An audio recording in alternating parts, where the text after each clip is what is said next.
Hi, I'm Nathan. So I'm 23 years old. So I got caught by the police when I was 16 years old. I am a Singaporean, but I was brought up in India. The currency exchange was pretty huge, so it was hard to survive in Singapore. My journey began with Hug because I have a case of scamming people before.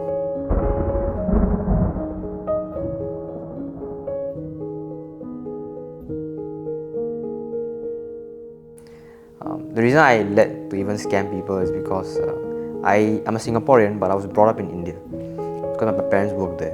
So when I came back to Singapore to complete my O levels, the currency exchange was pretty huge. So it was hard to survive in Singapore. So in order to survive in Singapore, I had to go out and make my own money, but it ended up through the most horrible of ways, which was by scamming people. I had a very strong Indian accent back then, so getting bullied was one of the factors as well. So the fastest way to adapt, or people that accepted me, or me being wanting to be part of a community, was with the bad community. Yeah, so those were one of the key struggles. And definitely Singapore is such an expensive place. Financially, you have to be stable. If not, you go through a hard time. After I got caught and went through the whole police investigation, it took a good 5 years for me to even step into court. So in that 5 years, I couldn't work, I couldn't study properly, because they would constantly give reminders that you might go to court next month, you might go to court maybe in 2 months' time. So having that fear behind my head that if I step into court, I won't be able to continue what I want to do. So I wasn't able to secure a full-time job. Studying was super difficult. So through that 5 years, it was a slow and painful process to finally getting freedom back. I heard of hugcommunity through my lawyer when I first met him. So he thought I was a spoiled brat, yeah, and that I didn't know how to do things my own way. That's when he called Pastor Jeff up to come and teach me what's it like to be a normal person. So through this process, Pastor Jeff was the one that came into the picture when I was in the police station to really help me out and journey me through. Because I was only here for about good 3 years. I didn't know what the jurisdiction was, I didn't know what the whole process is of court or even the police investigations. So that Pastor Jeff went through step by step with me, which was soothing in a way. And him being my mentor was the most important thing that he taught me was you gotta live selflessly for people. Being a leader is to serve people, and being a leader is to really understand who they are as people and getting to really have that relatability factor with them.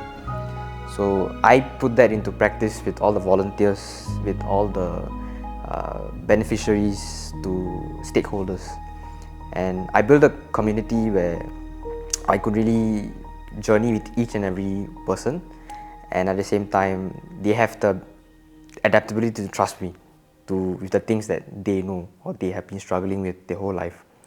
But that starts because as a leader, you got to be vulnerable with the people around you, that they can also reciprocate the same. For myself, really is to gain experience, because I spent most of my teenagehood and early 20s really just fooling around doing stupid things. So from now point on is to build experience and to really understand what it is to work as an adult. And now at this point in time, I'm paying my own bills as well. So I'm also covering all my parents' expenses. I'm helping my brother out with many different things, and small steps to maturity in a sense. Yeah. Being a youth at risk, at the same time, I've been to prison before. So these two things really hug these people who can understand who these people are, because it's very difficult to journey people like them due to all the rough circumstances most of these people are going through. But I've been through all of them, and that through this experience I can not only help these group of people, but at the same time build them up to not only gain confidence but to fully be rehabilitated back into society.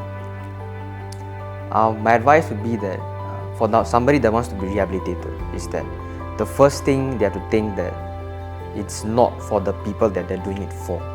They're doing it because they want to change themselves. It's the first step into making not only your life better, but through your life you make others happy. Just to give thanks to my mentors, Pastor Jeff, Pastor Grace, because without their constant support and constant believing in me, I wouldn't have been to who I am today, nor would I have the confidence to even step up to be a store manager, or to even be an adult for that case, to really support my own family in that sense. So with their constant guidance and their constant support, they helped me mature and helped me rehabilitate to who I am today.